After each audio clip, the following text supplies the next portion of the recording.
তোমার চিনি খাওয়া কম করে দেওয়া উচিত, বা তোমার বেড়ানো একটু কম করে দেওয়া উচিত, বা যদি এভাবে বলি যে আমাদের মাসিক খরচা একটু কম করে দেওয়া উচিত, বা সব বিষয়ে তোমার কৌতূহল দেখানো একটু কম করে দেওয়া উচিত। তাহলে কম করে দেওয়া উচিত, it's a popular Bengali phrase. তো এই বেঙ্গলি ফ্রেজটা দিয়ে আমরা কি করে ইংলিশে সেন্টেন্স বানাবো চলুন আজকের এই সেশনে জেনে নিই। তো কম করে দেওয়া উচিত, আর ইংলিশ যেটা হয় সেটা হলো should cut down on. Should এখানে উচিত অর্থে আমরা ব্যবহার করছি, কাট down on, should cut down on. এর যে সেন্টেন্স স্ট্রাকচার সেটা খুবই সোজা। প্রথমে সাবজেক্ট বসাতে হবে, তারপরে এই ফ্রেজটি আমাদের লিখতে হবে, প্লাস ভার্বের সঙ্গে আইএনজি যোগ করতে হবে, অর্থাৎ এখানে আমাদের জেরান্ড লিখতে হবে প্লাস অবজেক্ট। তবে মনে রাখতে হবে এমন সেন্টেন্স আসবে যেখানে আমাদের জেরান্ডের কোনো প্রয়োজন নেই, তখন আমরা এই পার্টটা আর লিখবো না, তখন শুধু সাবজেক্ট প্লাস ফ্রেজটি প্লাস অবজেক্ট লিখতে হবে। তাহলে সেন্টেন্স গুলো চলুন একটু দেখে নিই কি কি সেন্টেন্স আছে। যেমন তোমার চিনি খাওয়া কম করে দেওয়া উচিত, এখানে কি সাবজেক্ট কি তোমার, ইউ। তারপর আমাদের কম করে দেওয়া উচিত, এটার জন্য আমরা এই ফ্রেজটা লিখবো ইউ শুড। কি চিনি খাওয়া, এখানে আমরা ইটিং লিখতে পারি, টেকিং লিখতে পারি, বা কনজিউমিং লিখতে পারি। কনজিউমিং লেখা যখন আমরা কখন লিখবো, যখন আমরা কোনো সলিড খাবার বা ড্রিঙ্কের সাথে আমরা সুগার নেব, সেক্ষেত্রে আমরা কনজিউমিং শব্দটা ব্যবহার করি, এটা বেশি অ্যাপ্রোপ্রিয়েট। এখানে আমরা টেকিং শব্দটা লিখছি, taking sugar. You should cut down on taking sugar, তোমার চিনি খাওয়া কম করে দেওয়া উচিত। পরের সেন্টেন্স কি, তোমার বেড়ানো একটু কম করে দেওয়া উচিত। তাহলে তোমার কম করে দেওয়া উচিত এটা আমাদের আগে লিখতে হবে, you should cut down on.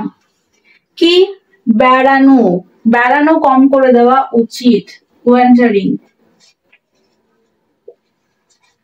এবার দেখুন কি আছে একটু, এর জন্য আমরা a little bit ফ্রেজটি ব্যবহার করব, a little bit। You should cut down on wandering a little bit, তোমার বেড়ানো একটু কম করে দেওয়া উচিত। চলুন পরের কিছু সেন্টেন্স শিখে নিই।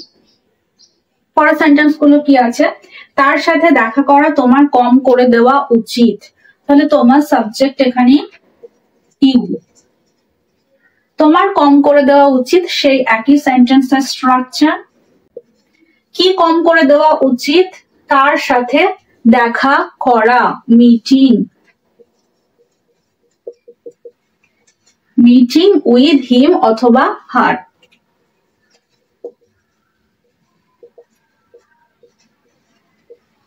You should cut down on meeting with him or her.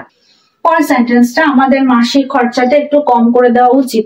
খরচাটা মানে খরচটা, তাহলে আমাদের এখানে আর ইউ হবে না, উই হবে, আমাদের। We should cut down on, আমাদের কম করে দেওয়া উচিত।